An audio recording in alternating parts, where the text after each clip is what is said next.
والصلاة والسلام على عباده الذين اصطفى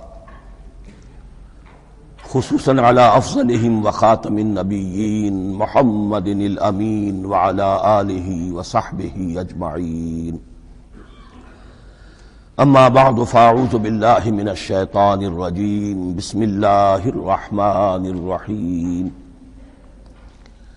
الحمد لله رب العالمين الرحمن الرحيم مالك يوم الدين إياك نعبد وإياك نستعين اهدنا الصراط المستقيم صراط الذين أنعمت عليهم غير المغضوب عليهم ولا الضالين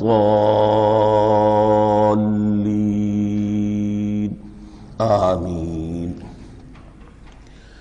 رب اشرح لي صدري ويسر لي أمري واحلل عقدة من لساني يفقهوا قولي. اللهم ربنا ألهمنا رشدنا وأعذنا من شرور أنفسنا. اللهم أرنا الحق حقا وارزقنا اتباعه وأرنا الباطل باطلا وارزقنا اجتنابه. اللهم ربنا يسر لنا أمورنا كلها وأتمم لنا بالخير وتقبل منا فإنك خير المتقبلين آمین یا رب العالمین.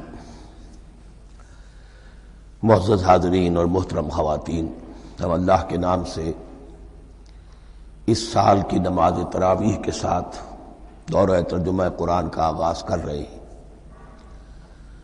اس سے پہلے میں عرض کر چکا ہوں کہ اب میری عمر بھی کافی ہو چکی ہے.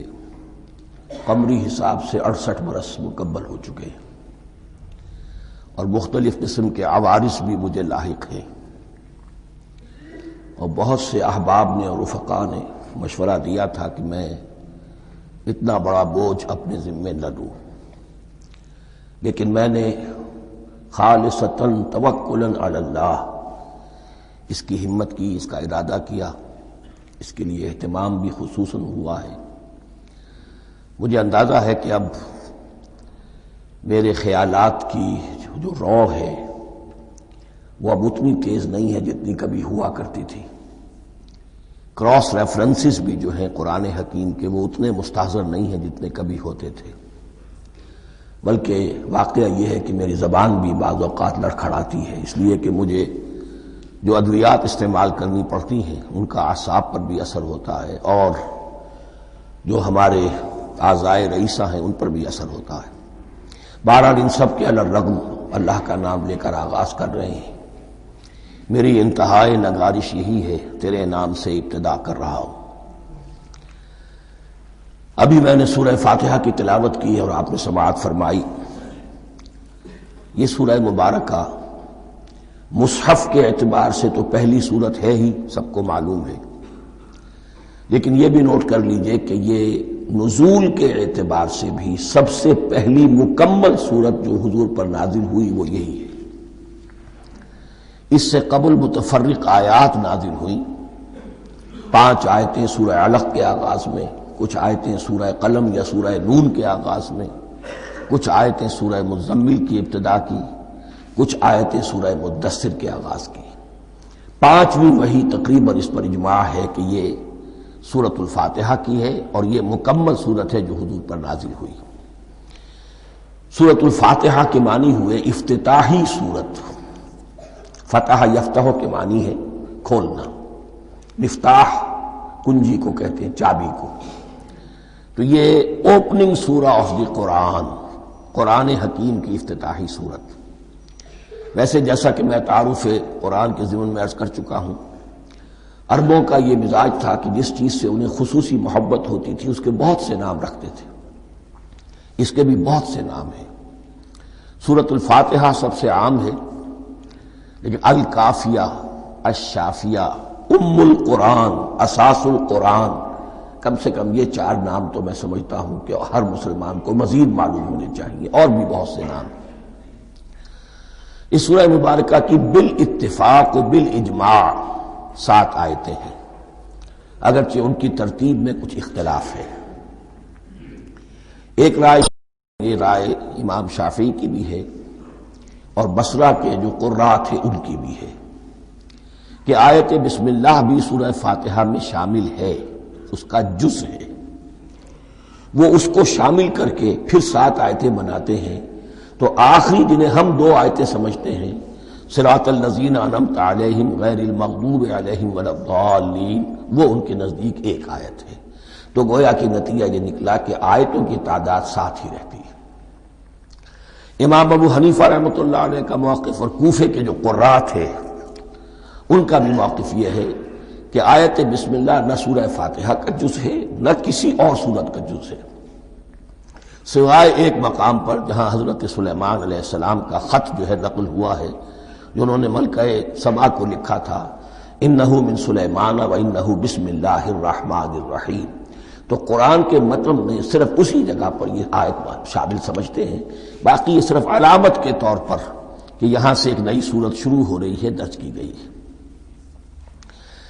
اس سورہ مبارکہ کو الصلاح قرار دیا گیا ایک حدیث میں، اس کا جو اسلوب ہے وہ دعا کا ہے، اور دعا کے ساتھ اس کی جو مناسبت ہے اور پھر اسی کی وجہ سے ہماری نماز کا یہ جزو لا ینفک بنا دیا گیا، بلکہ ایک حدیث جو میں آپ کو سناؤں گا اس میں اسی کو نماز قرار دیا گیا، الصلاح یہی ہے۔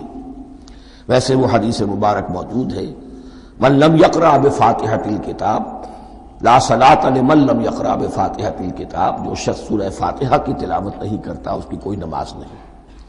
اس کے حوالے سے بھی ہمارے ہاں 2 مسلک ہیں، ذکر صرف اس لیے کر رہا ہوں کہ آپ کے علم میں ہو، ان میں کوئی بنیادی فرق نہیں ہے، کسی بھی ایک رائے کا انسان قائل اور حامل ہو سکتا ہے بغیر اس کے کہ دوسرے کو بالکل غلط قرار دے، بلکہ یہ کہ اس کے لیے بھی گنجائش اپنے ذہن میں اور اپنے دل میں رکھے۔ تو ایک رائے یہ ہے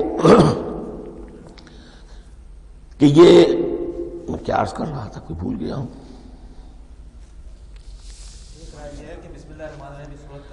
جی، اور دوسری آیت یہ ہے کہ اس کا حصہ نہیں ہے، اسی اعتبار سے یہ کہ یہ سورہ مبارکہ نماز میں پڑھی جانی ضروری ہے، لا صلاۃ لمن لم یقرأ بفاتحۃ الکتاب۔ البتہ یہ اختلاف ہے، یہ بات جو میں ذکر کر رہا تھا جو ذہن سے نکل گئی، کہ آیا مقتدی جو ہے امام کے پیچھے کھڑا ہو کر جب نماز پڑھ رہا ہو تو کیا اس صورت میں بھی اس کے لیے لازم ہے کہ سورہ فاتحہ پڑھے؟ اس میں 2 رائے ہو گئی، بلکہ 3۔ ایک رائے انتہائی ہے اور وہ فقہ حنفی کی طرف منسوب ہے کہ اگر آپ امام کے پیچھے مقتدی کی حیثیت سے نماز پڑھ رہے ہیں تو کسی بھی رکعت میں آپ سورہ فاتحہ نہیں پڑھیں گے۔ ایک دوسری بالکل برعکس رائے ہے، وہ امام شافعی رحمۃ اللہ علیہ کی ہے کہ ہر حالت میں چاہے امام جہری رکعت پڑھا رہا ہو جس میں وہ بلند آواز سے سورہ فاتحہ پڑھ رہا ہو اور چاہے وہ سری رکعت ہو، ہر حالت میں مقتدی کو بھی پڑھنی ہے۔ ایک تیسری رائے بین ہے، وہ امام مالک کی ہے رحمۃ اللہ علیہ، کہ جو سری رکعت ہے جس میں کہ امام بھی خاموشی سے پڑھ رہا ہے مقتدیوں کو بھی پڑھنی چاہیے، جو جہری رکعت ہے جس میں کہ امام بلند آواز سے پڑھ رہا ہے اس میں مقتدیوں کو خاموش رہ کر پوری توجہ جو ہے سننے پر صرف کر دینی چاہیے۔ اذا قرئ القرآن فاستمعوا له وانصتوا، جب قرآن پڑھا جا رہا ہو تو پوری توجہ اس کے پڑھنے پر مرکوز کر دو اور خود خاموش رہو۔ میرے اپنی رائے میں یہ تیسری رائے سب سے زیادہ صائب ہے اور اس میں کسی طرح کی بھی کوئی پیچیدگی پیدا نہیں ہوتی۔ بہرحال اس سورہ مبارکہ کا جو اسلوب ہے میں نے عرض کیا دعائیہ ہے، البتہ قرآن مجید کے علم اور حکمت کے اعتبار سے، اس کے فلسفے کے اعتبار سے ایک بات سمجھ لینی چاہیے۔ قرآن کا فلسفہ یہ ہے کہ بنیادی ہدایت ہر انسان کے دل میں موجود ہے بالقوہ، پوٹینشلی۔ یہ جو قرآن مجید یا اللہ کی کتابیں نازل ہوتی ہیں یہ انہیں ایکٹیویٹ کرتی ہیں، وہ اندر کی جو ڈورمنٹ کانشسنس ہے، خوابیدہ شعور جو ہے اسے بیدار کر کے اور پھر یہ کہ اسے اجاگر کرتی ہیں۔ ہر سلیم الفطرت انسان اور سلیم العقل انسان، 2 سلامتی شرط ہیں۔ سلیم الفطرت، نیچر پرورٹڈ نہ ہو، فطرت مسخ نہ ہو گئی ہو، عقل سلیم ہو، ان دونوں چیزوں کا نتیجہ یہ نکلتا ہے کہ وہ انسان از خود بغیر کسی وحی کی رہنمائی کے، بغیر کسی نبی کی تعلیم کے سے استفادہ کیے ہوئے از خود بھی کچھ حقائق تک پہنچ جاتا ہے۔ اور وہ حقائق کیا ہے؟ نمبر ایک یہ کہ اس کائنات کا ایک خالق ہے، وہ ایک ہے، اور وہ تمام صفات کمال سے متصف ہے۔ نمبر دو یہ کہ انسان کی زندگی صرف یہ زندگی نہیں ہے، بلکہ ایک اور زندگی ہے کہ جس میں اس زندگی کے اعمال کے نتائج برآمد ہوں گے۔ یہ دو باتیں، اس کی زیادہ وضاحت کے ساتھ جو ہے اس کا تذکرہ آئے گا سورہ لقمان میں، جہاں حضرت لقمان کی شخصیت کا تذکرہ ہے، لیکن یہاں صرف یہ بات سمجھ لیجئے کہ قرآن کا فلسفہ یہ ہے کہ ہر انسان میں، ہر فرد نوع بشر میں جو اپنی ولادت کے وقت مسلم ہوتا ہے، حضور کی حدیث ہے کل مولود یولد علی الفطرہ ابواہ یحودانہ او ینصرانہ او یمجسانہ، ہر بچہ نوع انسانی کا فطرت اسلام پر پیدا ہوتا ہے، وہ فطرت کے اندر وہ ہدایت ودیت ہے۔ اب اگر وہ فطرت بس نہیں ہوئی اور عقل جو ہے وہ صحیح رخ پر کام کر رہی ہے تو ان دو حقائق تک وہ انسان خود پہنچ جائے گا، لیکن ان دونوں حقائق تک پہنچنے کے بعد اب وہ دست بستہ دعا کرے گا کہ اے رب اب مزید ہدایت تو مجھے عطا فرما۔ ایک تو یہ کہ میں کیا کروں کیا نہ کروں، میری عقل اس میں ٹھوکر کھا سکتی ہے، میں کسی اچھی چیز کو بری سمجھ سکتا ہوں، کسی بری کو اچھی سمجھ سکتا ہوں، تو مجھے صحیح راستہ، صحیح راہ ہدایت پر چلا۔ یہ دعا ہے جو انسان کرتا ہے جبکہ وہ ایمان باللہ اور ایمان بالآخرہ تک خود پہنچ چکا ہوتا ہے، اور یہ سمجھتا ہے کہ صحیح زندگی کا رخ یہی ہے کہ جس رب کو میں نے پہچانا ہے کہ وہ اس کائنات کا خالق ہے اور مالک ہے اور رب ہے، میں اس کی بندگی کروں، اس کی اطاعت کروں، اس کا حکم مانوں، اس کے راستے پر چلوں، لیکن وہ راستہ کون سا ہے؟ اس کے لیے پھر دست بدعا ہوتا ہے کہ پروردگار تو میری رہنمائی فرما۔ یہ مقام ہے کہ جہاں آپ سمجھ لیجئے اپنے آپ کو بھی آج اس جگہ پر تصور کرتے ہوئے پھر اس سورہ مبارکہ کو پڑھیے کہ آپ اس مقام پر اللہ کے فضل و کرم سے پہنچ چکے ہیں کہ اللہ کو آپ نے پہچان لیا اور اس کی توحید کو جان لیا، اس کی جملہ صفات کمال سے آپ واقف ہو گئے، آپ یہ بھی جان گئے کہ بڑھ کر اس کے حضور میں حاضر ہونا ہے اور وہ حساب کتاب لے گا۔ پھر آپ نے یہ عہد بھی کر لیا کہ اب زندگی گزارنی ہے اس رب کی بندگی میں، اسی کی فرما برداری میں۔ اب یہاں کھڑے ہو کر آپ پوچھتے ہیں کہ اللہ مجھے وہ تفصیلی ہدایت عطا فرما، ایسا نہ ہو کہ کبھی میں کسی راستے پر چلتا ہوا کسی پگڈنڈی پر مڑ جاؤں اور وہ تھوڑی سی جو ڈیوییشن ہو میرے راستے کی وہ میری عاقبت کو برباد کر دے۔ یک لحظہ غافل گشتم و صد سال راہم دور شد، اس لیے کہ ہوتا یہی ہے سیدھے راستے سے ذرا سی کوئی پگڈنڈی جو ہے تھوڑے سے اینگل پر نکلی ہے، لیکن جب چلتے جائیں گے آپ تو جتنا آگے بڑھیں گے اس پر، اس راہ صراط مستقیم سے آپ اتنے ہی زیادہ دور ہوتے چلے جائیں گے۔ یہ ہے قرآن مجید کی حکمت اور فلسفے کے اعتبار سے اس سورہ مبارکہ کا مقام۔ اب آئیے ہم بسم اللہ کرتے ہیں۔ بسم اللہ الرحمن الرحیم، شروع کرتا ہوں میں اللہ کے نام سے جو رحمان اور رحیم ہے۔ اس پر کچھ گفتگو ہو چکی ہے تعارف قرآن کے ضمن میں کہ رحمان اور رحیم دو نام ہیں کہ جو رحمت کے مادے سے نکلتے ہیں۔ رحمان میں اللہ تعالی کی رحمت کا جوش، ہیجانی کیفیت، طوفانی کیفیت، اور رحیم میں اللہ تعالی کی رحمت کا دوام اور تسلسل۔ یہ دونوں کیفیات اللہ کی رحمت میں بیک وقت موجود ہیں، جس کا ہم تصور نہیں کر سکتے۔ ہم سمندر کو دیکھتے ہیں، متلاطم سمندر ہے، اس میں ہیجان ہے، طوفان ہے۔ دریا کو دیکھتے ہیں کہ وہ سکون کے ساتھ چل رہا ہے، خاموشی سے چل رہا ہے، بہہ رہا ہے، بس تسلسل کے ساتھ بہہ رہا ہے۔ ہم ان دونوں کیفیات کو علیحدہ دیکھتے ہیں تو ہمارا ذہن ان دونوں کو بیک وقت اس کا تصور نہیں کر سکتا، تخیل ممکن نہیں۔ لیکن اللہ کی رحمت کی یہ دونوں شانیں مستقلاً ہر وقت موجود ہیں بیک وقت، اسی لیے ان دونوں کے درمیان کہیں حرف عطف نہیں آئے گا۔ بسم اللہ الرحمن الرحیم، الحمد للہ رب العالمین۔ کل حمد، اور حمد کو ذہن میں رکھ لیجئے، حمد مساوی ہے تعریف جمع شکر۔ عام طور پر ترجموں میں ایک لفظ لایا جاتا ہے، کل تعریف اللہ کے لیے، یہ کافی نہیں ہے۔ تعریف آپ کسی شے کی کر سکتے ہیں جس میں کوئی حسن ہے، خوبی ہے، کسی بھی اعتبار سے، خواہ آپ کو اس کے حسن و خوبی سے کوئی فائدہ حاصل نہیں ہو رہا۔ ایک پھول ہے، بہت خوبصورت ہے، بس ٹھیک ہے، خوبصورت ہے، آپ نے کہا، تعریف کر دی۔ شکر کرتے ہیں آپ اس شے کا جس سے آپ کو کوئی فائدہ پہنچا ہو، استفادہ ہوا ہو، آپ کی کوئی ضرورت پوری ہوئی ہو، آپ کی کوئی مشکل رفع ہوئی ہو۔ اور آپ دیکھیں گے کہ حمد میں یہ شکر کا پہلو غالب ہے۔ جتنی بھی دعائیں ہیں حضور سے منقول، شکر کے مقام پر وہاں حمد آتا ہے۔ بھوک لگی ہوئی تھی، کھانا کھایا، الحمدللہ الذی اطعمنی وسقانی۔ اب یہاں دیکھیے ترجمہ تعریف نہیں، شکر ہے اس اللہ کا جس نے مجھے کھلایا اور پلایا۔ آپ بیت الخلاء سے باہر آئے، نجاستیں آپ سے دور ہو گئیں، طبیعت میں انشراح ہوا، الحمدللہ الذی اذھب عنی الاذی وعافانی۔ وہ شکر ہے اس اللہ کا جس نے اذیت بخش چیزیں مجھ سے دور کر دیں اور مجھے عافیت بخشی۔ تو یہ الحمدللہ رب العالمین، اللہ تعالیٰ کا حسن و کمال اور حسن و جمال اپنی جگہ بھی اس انتہا کا ہے کہ جتنی تعریف اس کا حق ہے ہم کر ہی نہیں سکتے، لیکن اس کے احسانات اور انعامات ہم پر اتنے ہیں کہ ہم ان کو بھی گن نہیں سکتے۔ لہذا ایک ہی احصاء ہم نے کر دیا الف لام کے ساتھ، الحمدللہ رب العالمین۔ تمام تعریفیں اور کل شکر اللہ کے لیے ہیں کہ جو تمام جہانوں کا پروردگار ہے، رب ہے، مالک ہے۔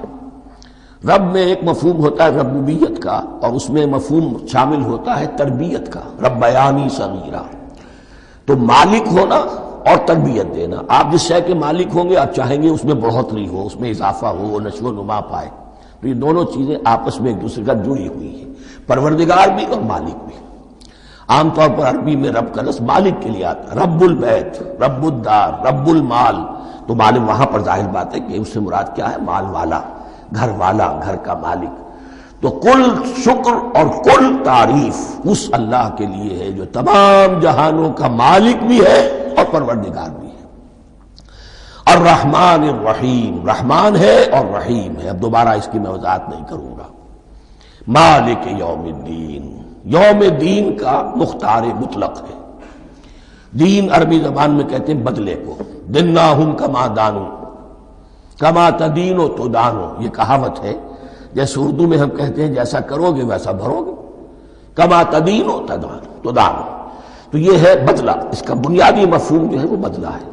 تو بدلے کا ایک دن ہے جس دن فیصلہ ہوگا کہ کون کیا کما کر لایا ہے اور اسے کیا بدلہ ملنا چاہیے۔ آیا اس کا برائیوں کا پلڑا بھاری ہے کہ اسے سزا ملنی چاہیے، یا اس کی حسنات اور نیکیوں کا پلڑا بھاری ہے کہ اسے جزا ملنی چاہیے، اس کا انعام اور اکرام کے ساتھ معاملہ کیا جانا چاہیے۔ وہ ایک دن ہے، اسے ہم یوم القیامہ کہتے ہیں۔ اور لیکن اصل بات جو یہاں کہی گئی، یعنی ایک جملے میں تین باتوں کا اعتراف ہو رہا ہے۔ بعث بعد الموت، ایک دن آئے گا کہ ہم مرنے کے بعد تمام انسان اٹھا لیے جائیں گے، پھر حساب و کتاب، پھر اللہ کے ہاں حاضری ہوگی اور حساب کتاب ہوگا۔ اور تیسرا یہ کہ اس حساب کتاب کے دن کا مختار مطلق اللہ ہے، یعنی کسی اور کو اپنے ذہن میں سہارا بنا کر آپ زندگی گزاریں کہ وہ مجھے چھڑا لے گا، یا وہ ہستی جو ہے اتنی زوردار ہے کہ وہ مجھے بچا لے گی، اس سے اپنے دل کو، اپنے ذہن کو بالکل پاک کر لیجئے۔ مالک یوم الدین، ایک دوسری جگہ پر قرآن میں آیا ہے، اس روز کوئی پکارنے والا پکارے گا، لمن الملک اليوم للہ الواحد القہار، آج کے دن کس کا اختیار مطلق ہے؟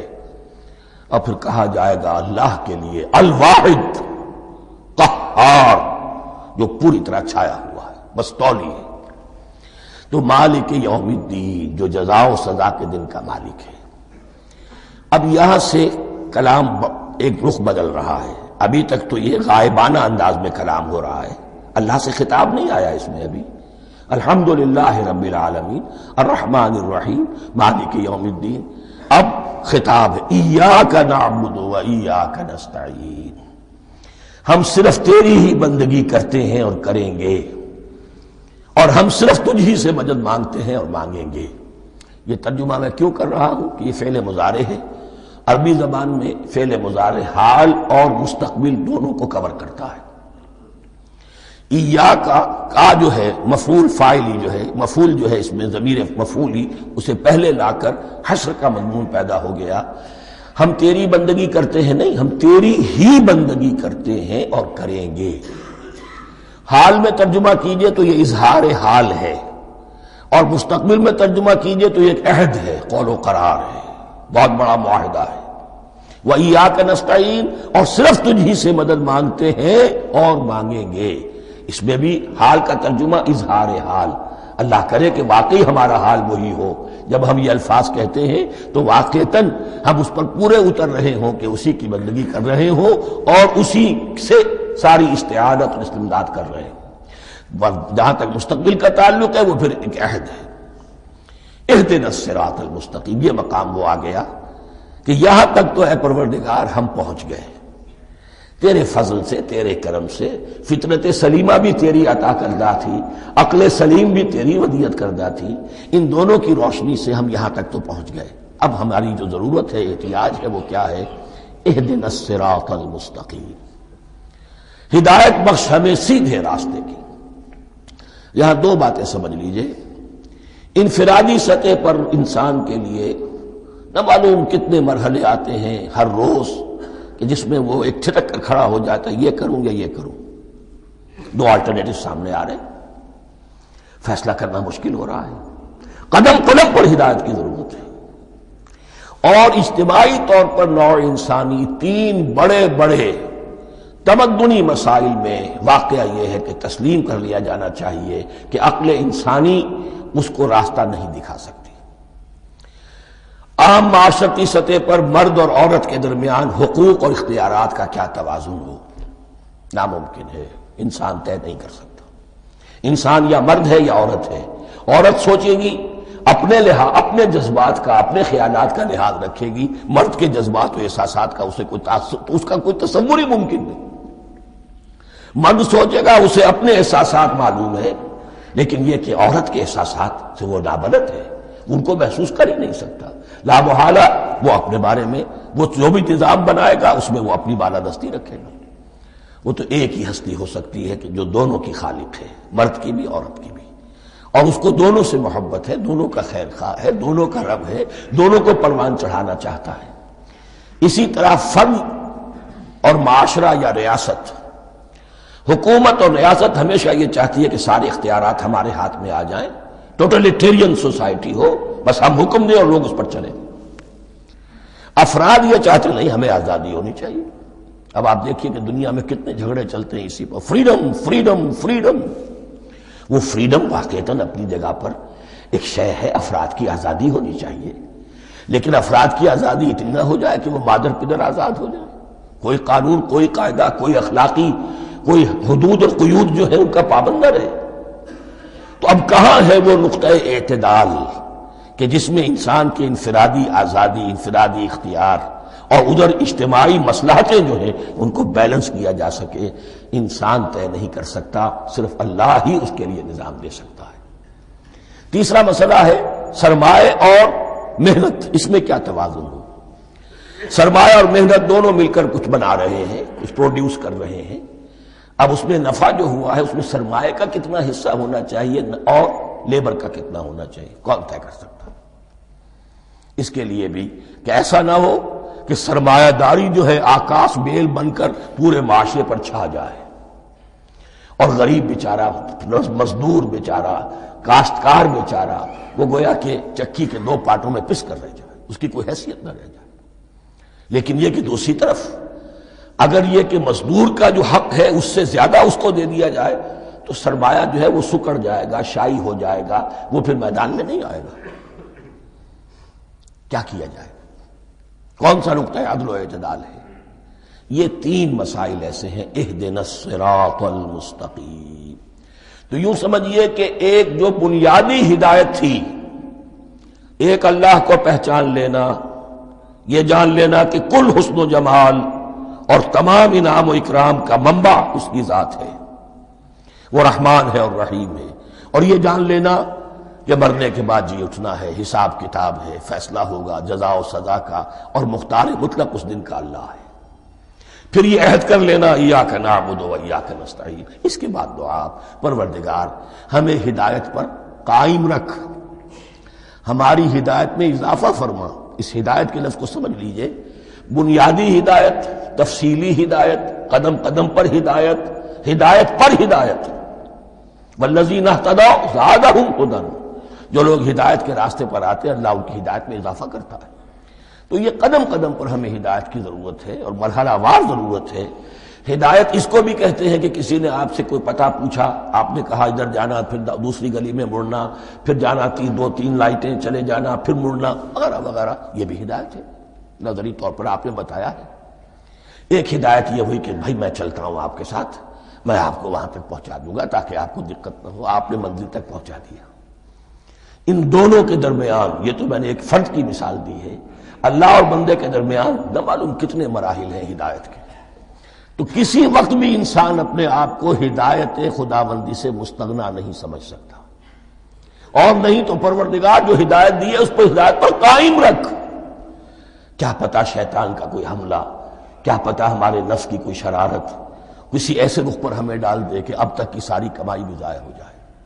لہذا یہ نہ سمجھیے کہ جب یہ ساری چیزیں ان کو معلوم تھیں، ان چیزوں کا تو اقرار کر رہے تو اب ہدایت کون سی مانگ رہے ہیں؟ تو ہدایت کا تو بڑا میدان کھلا ہوا ہے، اور اس ہدایت کی وہ جو میں نے آخری شکل آپ کو بتائی ہے کہ منزل مقصود تک پہنچا دے، یہ ہدایت بھی قرآن مجید میں اس معنی میں بھی لفظ آیا ہے کہ اہل جنت جب جنت میں داخل ہوں گے تو جو ترانہ حمد ان کی زبان پر اس وقت ہوگا وہ کیا ہے؟ الحمدللہ الذی ہدانا لہذا وما کنا لنہتدی لولا ان ہدانا اللہ۔ کل شکر اس اللہ کا جس نے ہمیں یہاں تک پہنچا دیا، ہدایت دی یہاں تک پہنچا دیا، اور ہم ہرگز نہ پہنچ پاتے، ہم ہرگز ہدایت یافتہ نہ ہو سکتے اگر اللہ ہی ہمیں ہدایت نہ دیتا۔ اہدنا الصراط المستقیم، سیدھا راستہ، صراط الذین انعمت علیہم، اب اس کی مزید وضاحت ہے، راستہ اس کا ان لوگوں کا جن پر تیرا انعام ہوا۔ یہ کون لوگ ہیں؟ اس کی وضاحت آپ کو ملے گی سورہ نساء میں، من یطع اللہ والرسول فاولئک مع الذین انعم اللہ علیہم من النبیین والصدیقین والشہداء والصالحین۔ چار طبقات ہیں منعم علیہم جن پر اللہ کا انعام ہوا ہے۔ چوٹی پر انبیاء کرام، اس کے بعد صدیقین کرام، اس کے بعد شہداء عظام، اس کے بعد عام صالح مسلمان، صالح ہو۔ یہ بیس لائن ہے، اس سے اوپر کا درجہ شہداء کا ہے، اس سے اوپر کا درجہ صدیقین کا ہے، اور پھر اس سے اوپر کا درجہ انبیاء کا ہے۔ انبیاء میں سے پھر وہ بھی ہوتے ہیں کہ جو اولو العزم میں من الرسل ہیں، لیکن یہ چار طبقات ہیں، ان کے راستے پر ہمیں چلا۔ غیر المغضوب علیہم ولا الضالین، جو مغضوب علیہم نہیں ہوئے، جن پر تیرا غضب نہیں ہوا، اور غضب ہوتا ہے ان پر کہ جو ہدایت کے واضح ہونے کے بعد ہدایت کو ترک کر دیں، وہ ہے مغضوب علیہم۔ جنہیں ہدایت مل گئی ہو، ہدایت کو پہچان لیا ہو، پھر اپنی شرارت نفس کی وجہ سے، اپنی نفسانیت کی وجہ سے، اپنے تکبر کی وجہ سے، اپنے حسد کی وجہ سے وہ اس حق کو رد کر دیں، اس کو ترک کر دیں، ان پر اللہ کا غضب آتا ہے۔ اور اس میں اس کی بہت بڑی مثال تاریخ کے اعتبار سے یہودی ہیں۔ اللہ نے انہیں ہدایت دی، کتابیں عطا کی، تورات، انجیل، زبور، سینکڑوں نبی ان میں مبعوث کیے، 1400 برس تک نبوت کا تار ٹوٹا ہی نہیں، مسلسل۔ ابتدا میں بھی 2 نبی، موسیٰ اور ہارون، اور اختتام پر بھی 2 نبی، عیسیٰ اور یحییٰ علیہ السلام، اور ان کے مابین کوئی لمحہ نہیں آیا ہے تاریخ بنی اسرائیل میں جبکہ کوئی نہ کوئی نبی موجود نہ ہو۔ لیکن انہوں نے اپنی شرارت نفس کی وجہ سے ہدایت تورات سے بھی منہ موڑا، اور پھر سب سے بڑی بات یہ کہ ہدایت محمدی سے، ہدایت قرآنی سے بھی صلی اللہ علیہ وسلم منہ موڑا، وہ ہے مغضوب علیہم ولا الضالین، اور نہ ہی گمراہ ہوئے۔ یہ لفظ جو آتا ہے عربی زبان میں گمراہ کا بھی ہے اور تلاش حق میں بھٹکنے والے کا بھی ہے۔ ایک وہ شخص ہے جس پر حق ابھی واضح نہیں ہوا، وہ تلاش میں ہے، اس کے لیے بھی ضال کا لفظ آئے گا۔ اسی طرح کوئی شخص کسی کے عشق اور محبت میں ایسا ہو جائے، دیوانہ ہو جائے، اس کو بھی ضال کہتے ہیں، یعنی اس کے اوپر جذبات کا اتنا غلبہ ہو گیا ہے کسی کی محبت اور عشق کی بنا پر۔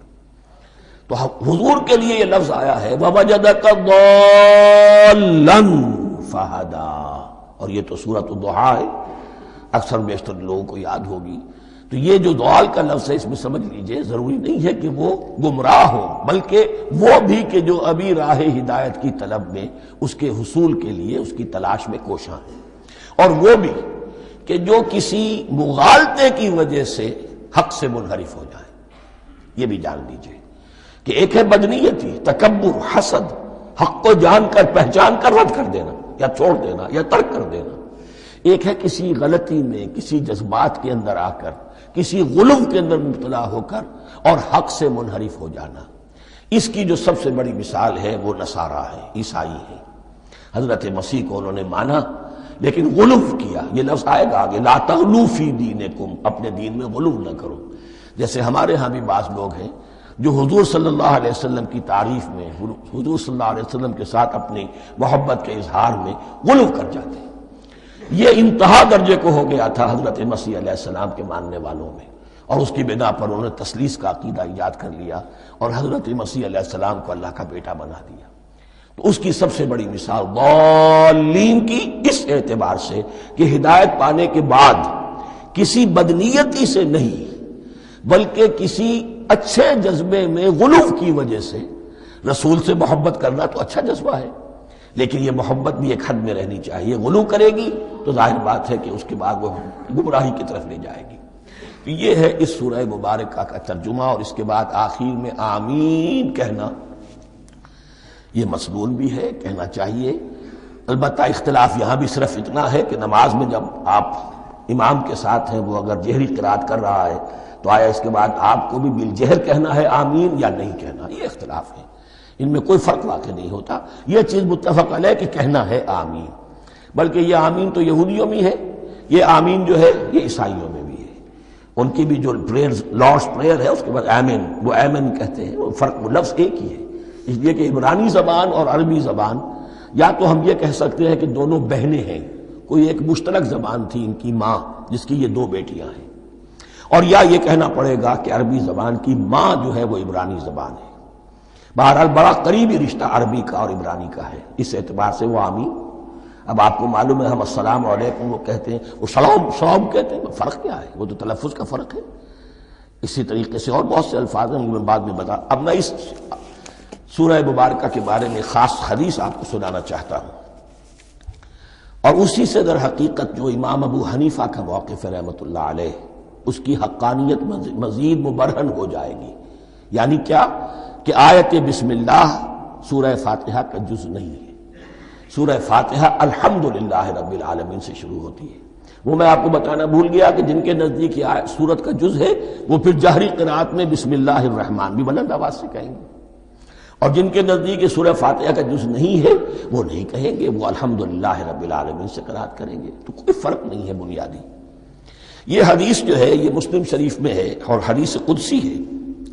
اس کے راوی حضرت ابو ہریرہ ہے رضی اللہ تعالی عنہ، اور اس حدیث نے اس سورت کے مضامین کا نہایت عمدہ تجزیہ کر دیا ہے۔ حدیث کے الفاظ سن لیجئے، قسمت الصلاۃ بینی و بین عبدی نصفین۔ اللہ تعالیٰ فرما رہے ہیں، حدیث قدسی ہے، میں نے نماز کو، صلاۃ کو اپنے اور اپنے بندے کے درمیان آدھا آدھا تقسیم کر لیا۔ فنصفها لی ونصفها لعبدی، اس کا نصف جو ہے وہ میرے لیے ہے اور نصف جو ہے وہ میرے بندے کے لیے ہے۔ وَلِعَبْدِي مَا سَأَلَ، اور جو میرے بندے نے مانگا میں اسے دوں گا، میرا وعدہ ہے یا میں نے اسے دیا۔ اس کے بعد اس کی تفصیل آتی ہے، اذا قال العبد، جب بندہ کہتا ہے الحمدللہ رب العالمین، قال اللہ حمدنی عبدی، جب بندہ کہتا ہے الحمدللہ رب العالمین، اللہ فرماتا ہے میرے بندے نے میری حمد کی۔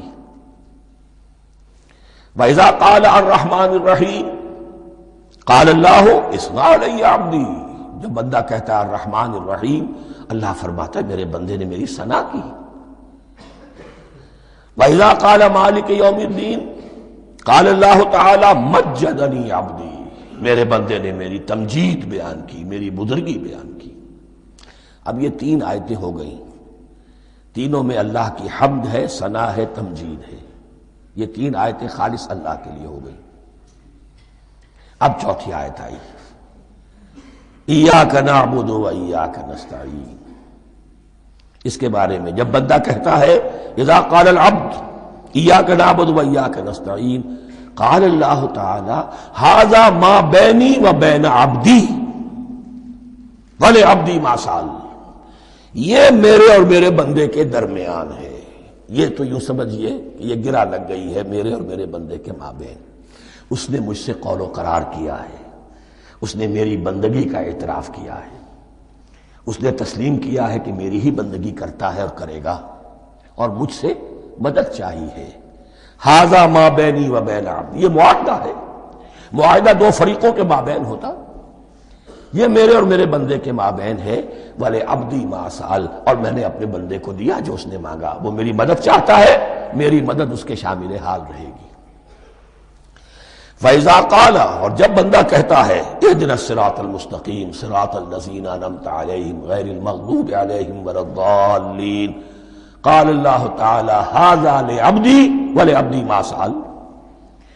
یہ تین آیتیں یہ میرے بندے کے لیے، اهْدِنَا الصِّرَاطَ الْمُسْتَقِيمَ، اسی صراط مستقیم کی وضاحت ہے مثبت، صراط الذین انعمت علیہم، اسی صراط المستقیم کی وضاحت ہے منفی انداز میں، غیر المغضوب علیہم ولا الضالین۔ یہ سب میرے بندے کے لیے ہے، اور میں نے اپنے بندے کو دیا جو اس نے مانگا۔ اس کو میں نے ایک مرتبہ یہ ترازو کی شکل میں اس کو لکھوایا تھا۔ دیکھیے یہ ایاک نعبد و ایاک نستعین، یہ ہے وہ ترازی کی وہ ڈنڈی۔ واو جو ہے ایاک نعبد و ایاک نستعین، واو جو ہے گویا کہ وہ مٹھ ہے جس سے کہ ترازو کو پکڑا جاتا ہے۔ ادھر ایک پلڑا ہے جس کی تین آیتیں ہیں، الحمدللہ رب العالمین الرحمن الرحیم مالک یوم الدین۔ اس کا نتیجہ کیا نکلا؟ ایاک نعبد۔ آپ نے شاید یہ سنا بھی ہو، ایک بہت ہی عمدہ قرات کا جو ریکارڈ ہے قاری عبدالباسط عبدالصمد کا، وہ یہیں سے چل کر سورہ فاتحہ کی قرات کر کے ایاک نعبد پر آ کر رکتا ہے۔ الحمدللہ رب العالمین الرحمن الرحیم مالک یوم الدین ایاک نعبد۔ گویا کہ یہاں یہ صورت بالکل ہاف ہو گئی ہے۔ تین آیتوں میں اللہ کی حمد ہے، ثنا ہے، تمجید ہے، جس کا نتیجہ ہم تیری ہی بندگی کرتے ہیں، تیری ہی اطاعت کریں گے۔ لیکن اب اس کے بعد سوال ایاک نستعین، اسی کی جو استعانت کیا درکار ہے ہمیں؟ ہدایت۔ ہدایت سب سے بڑی استعانت ہے، ہدایت ہی تو سب سے بڑی مدد ہے۔ اهدنا الصراط المستقیم صراط الذین انعمت علیہم غیر المغضوب علیہم ولا الضالین۔ یہ ایاک نستعین کے حکم کے ساتھ یہ تین آیتیں آ گئیں، اهدنا الصراط المستقیم صراط الذین انعمت علیہم غیر المغضوب علیہم ولا الضالین۔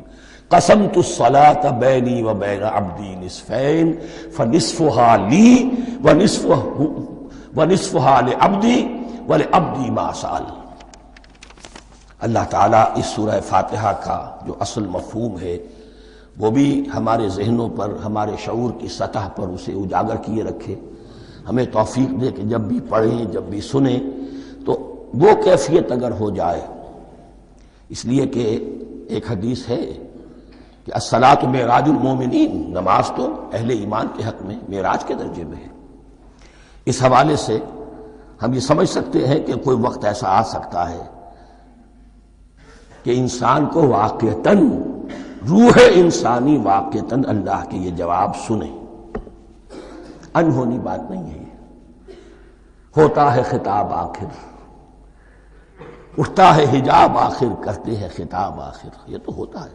مخاطبہ الہی تو میں نے عرض کیا کہ ثابت ہے، مخاطبہ، محادث اور تحدیث اللہ بندوں سے کلام کرتا ہے۔ اب آئیے بسم اللہ الرحمن الرحیم، اب یہ سورہ بقرہ شروع ہو رہی ہے۔ سورۃ البقرہ جو 286 آیات پر مشتمل ہے، تقریباً 2.5 پاروں پر پھیلی ہوئی ہے۔ ہر شخص جانتا ہے کہ یہ قرآن حکیم کی حجم کے اعتبار سے سب سے بڑی سورت ہے، لیکن یہ معاملہ صرف حجم کا نہیں ہے۔ نبی اکرم صلی اللہ علیہ وسلم نے اسے سنام القرآن قرار دیا ہے۔ آپ نے فرمایا لکل شیء سنام، ہر چیز کی ایک چوٹی ہوتی ہے، جیسے اونٹ کا کوہان ہوتا ہے۔ وسنام القرآن البقرہ، سنام القرآن، قرآن کی چوٹی جو ہے وہ سورۃ البقرہ ہے۔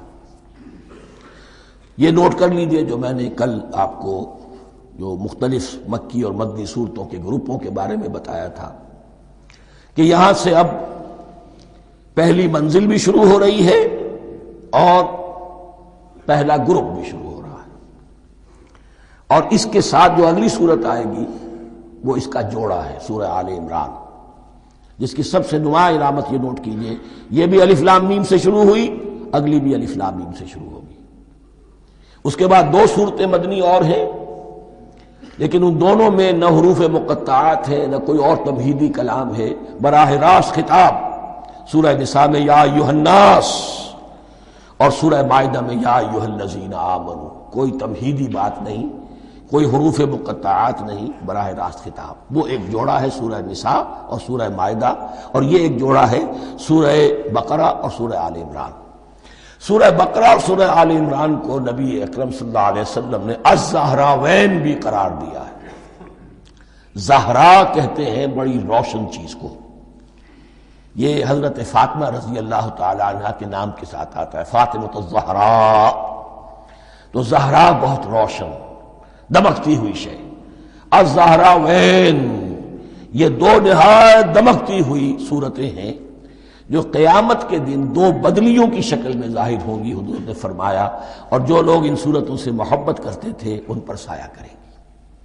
اللہم ربنا اجعلنا منہم، ہمیں اللہ تعالیٰ ان میں شامل فرما دے۔ اس سورہ مبارکہ کو دو حصوں میں تقسیم سمجھیے۔ ویسے تو یہ کہ رکوع آئیں گے، پارے بھی بدلیں گے اس میں، لیکن حصے دو ہیں۔ پہلے حصے میں اصل روح سخن سابقہ امت مسلمہ سے ہے، یہود سے، بنی اسرائیل سے۔ دوسرے حصے میں اصل خطاب موجودہ امت مسلمہ سے ہے، امت محمد سے صلی اللہ علیہ وسلم۔ پہلے حصے میں 18 رکوع ہیں لیکن آیات 152 ہیں، دوسرے حصے میں 22 رکوع ہیں لیکن آیات 134 ہیں۔ گویا کہ اس سے آپ کو توازن نظر آئے گا کہ اگرچہ ادھر رکوعوں کی تعداد کم ہے 18 لیکن آیات کی تعداد زیادہ ہے 152، دوسرے حصے میں رکوعوں کی تعداد زیادہ ہے 22 لیکن آیات کی تعداد 134۔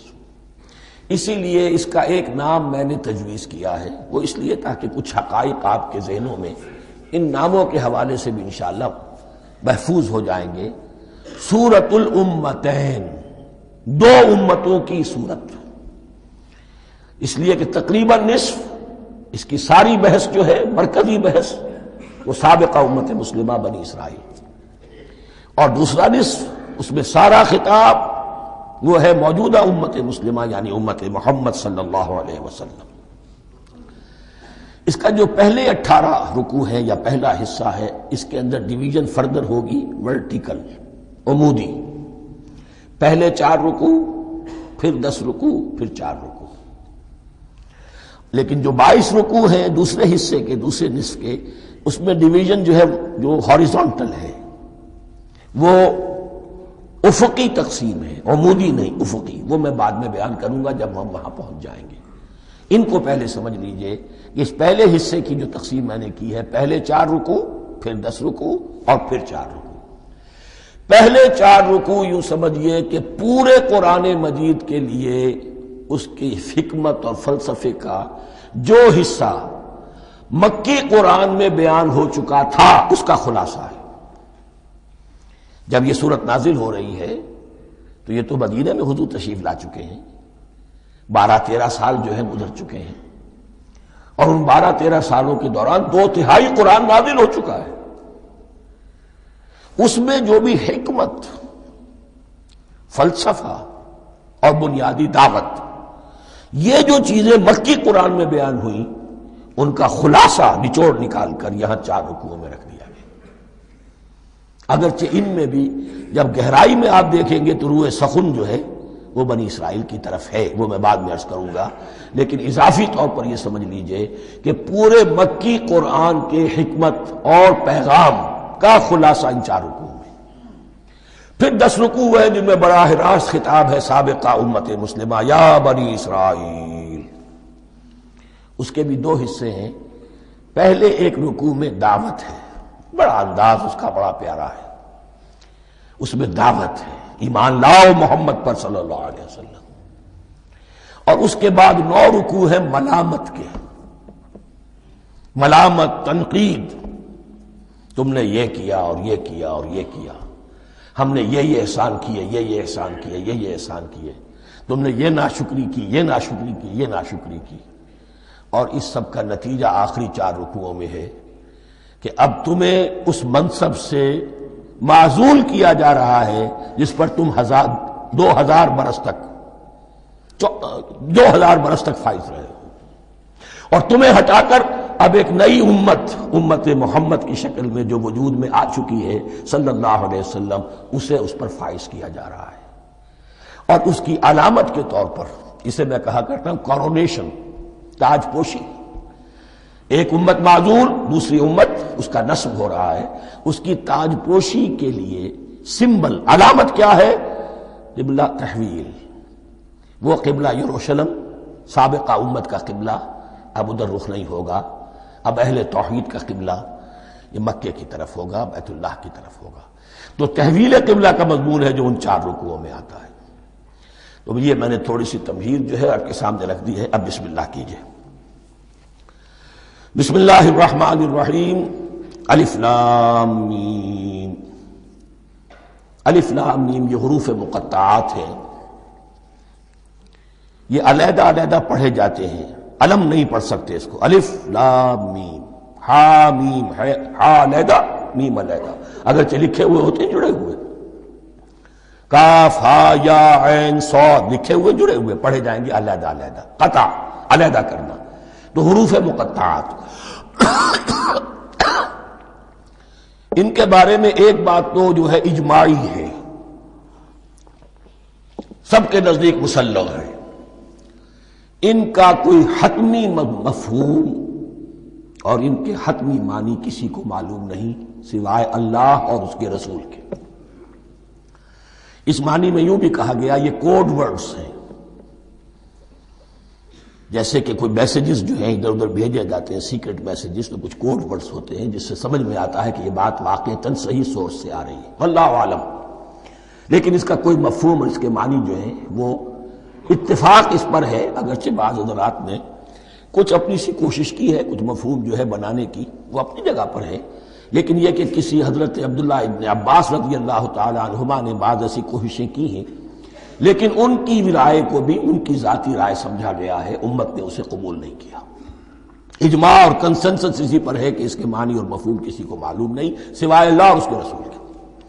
البتہ بعض چیزیں ایسی ہیں کہ وہ اگر نوٹ کر لی جائیں تو شاید آئندہ ہے اس میں کچھ راز کھلنے کے امکانات پیدا ہو جائیں۔ دیکھیے عربی زبان کے جو الفابیٹس ہیں ان کی تعداد 29 ہے یا 28 ہے، میں بتا چکا ہوں۔ الف اور حمزہ کو ایک سمجھے تو 28 ورنہ 29۔ پہلی بات یہ نوٹ کیجئے قرآن حکیم کی 114 سورتوں میں سے 29 سورتوں میں ان کے شروع میں یہ حروف مقطعات آئے۔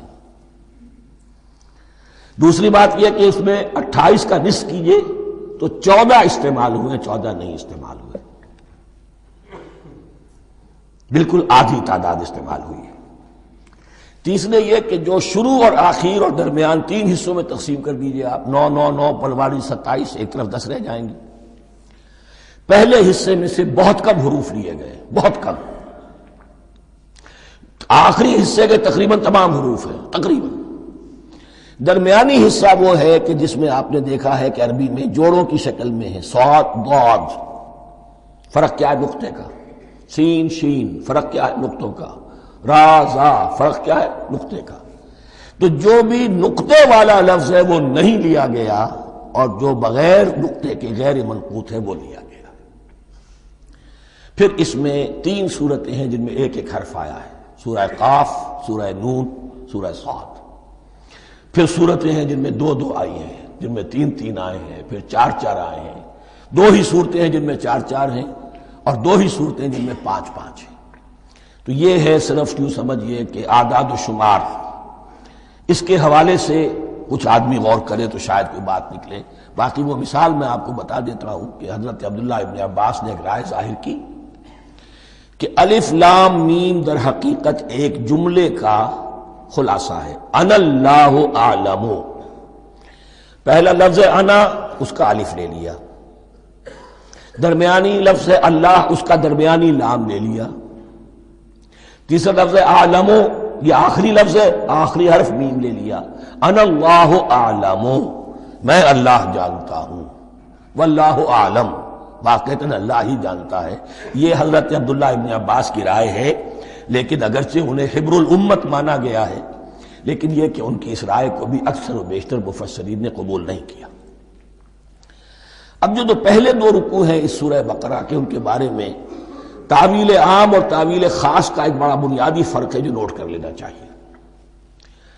جس وقت یہ صورت نازل ہو رہی ہے، میں عرض کر چکا ہوں کہ 12 سال ہو چکے تھے حضور کو اپنا فریضہ نبوت و رسالت ادا کرتے ہوئے۔ ایک جماعت اچھی بھلی تیار ہو چکی تھی جنہوں نے حضور کی دعوت پر لبیک کہا، ایمان لائے اور آپ کی تعلیمات پر عمل کیا۔ وہ ایک گروہ موجود تھا، یہ ابو بکر ہے، یہ عمر ہے، یہ عثمان ہے، یہ طلحہ ہے، یہ زبیر ہے، یہ عبد الرحمن ابن عوف ہے، یہ مصعب بن عمیر ہے، دیکھ لو۔ اور ایک گروہ وہ تھا کہ جو حق کو جان کر پہچان کر محض اپنی ضد اور ہٹ درمی کی باعث وہ کفر پر اڑ گیا تھا۔ اور اب ایک تیسرا گروہ پیدا ہو رہا تھا مدینے میں آ کر، وہ ابھی ایمبریونک سٹیج میں ہے، کہ جو داعی ہے، مدعی ہے کہ ہم مانتے ہیں لیکن حقیقت میں نہیں مانتے۔ یہ 3 قسم کے گروہ دنیا میں ہمیشہ پائے جائیں گے، ہمیشہ۔ اب اس کو لا رہا ہوں تعویل عام کی طرف۔ جب بھی کبھی کوئی دعوت اٹھے گی انقلابی، ایک ہوتا ہے واعظ و نصیحت، ٹھیک ہے، جس نے بھی فائدہ اٹھایا اٹھا لیا۔ ایک ہوتی ہے دعوت انقلابی، وہ انقلابی دعوت کا ہدف ہوتا ہے نظام کو بدلنا۔ نظام بدلتا ہے تو ظاہر بات ہے کہ جو لوگ اس نظام میں جن کے ویسٹڈ انٹرسٹ ہیں اور جن کو پریولیجز حاصل ہیں، جن کے مفادات ہیں، وہ تو لازماً اپنے نظام کا تحفظ کریں گے۔ ٹکراؤ ہوگا، تصادم ہوگا، تصادم میں جانی نقصان بھی ہوگا، مالی نقصان بھی ہوگا۔ یہ گویا کہ کسی انقلابی دعوت کے لوازم ہیں۔ اگر یہ شے نہ ہو تو دعوت انقلابی ہے ہی نہیں۔ اس اعتبار سے ہر انقلابی دعوت کے جواب میں 3 طبقے پیدا ہو جاتے ہیں۔ ایک وہ کہ جو اس دعوت کو قبول کرتے ہیں دیانت کے ساتھ، خلوص کے ساتھ، اخلاص کے ساتھ، اور پھر پوری جواں مردی کا ثبوت دیتے ہیں، ہر چہ بعد آباد، اب جو آئے سو آئے، جان دینی پڑے حاضر ہیں، مال دینا پڑے حاضر ہیں، کوئی تکلیف آئے، کوئی مشقت آئے، کوئی مصیبت آئے، کوئی قربانی کرے، حاضر۔ جب پکارا گیا، واپس نہیں پھیرا کوئی فرمان جنوں کا، اور تنہا نہیں لوٹی کبھی آواز جرس کی۔ خیریت جاں راحت تن صحت داما، سب بھول گئی مصلحتیں اہل ہوس کی۔ ایک وہ لوگ ہوتے ہیں، ایک وہ لوگ ہوتے ہیں کہ جو اڑ جاتے ہیں ضد پر، ہٹ درمی پر، ماننے کے باوجود، جاننے کے باوجود کہ بات تو ٹھیک ہے جو کہہ رہے ہیں، کیسے مان لیں؟ ہماری سیادت، ہماری چودراہٹ، ہمارے مفادات، ہمارے یہ ساری چیزیں ان سب کے اوپر زد پڑ رہی ہے۔ یہ لوگ اڑ جاتے ہیں، اور پھر کوئی دعوت، کوئی نصیحت، کوئی مزید افہام و تفہیم ان کے حق میں مفید نہیں ہوتی۔ اس لیے کہ صحیح بات ہے جو کہتے ہیں کہ سوتے کو تو جگایا جا سکتا ہے، جاگتے کو کیسے جگائیں؟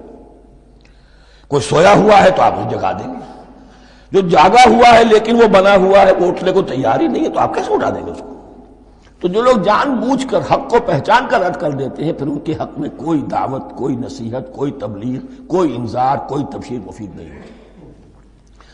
تیسرا درجہ ایسے لوگوں کا ہوتا ہے جو یا تو شروع میں آتے ہی شرارت کے ارادے سے، کوئی مصلحت ہے جس کی وجہ سے اس دعوت کو قبول کر لیا، کوئی ذاتی منفعت ہے جس کے لیے قبول کر لیا، یا یہ کہ شروع میں تو اخلاص کے ساتھ آتے ہیں لیکن جب قربانی دینے کا وقت آتا ہے تو ان کے اندر سیرت و کردار کی وہ مضبوطی نہیں ہوتی کہ ہر چباد آباد، یہ نہیں ہوتی، وہ پھر ڈگمگاتے رہتے ہیں، کبھی کچھ چلے پھر کہیں ٹھٹک کر رہ گئے، پھر کہیں کچھ چلے پھر ٹھٹک کر رہ گئے۔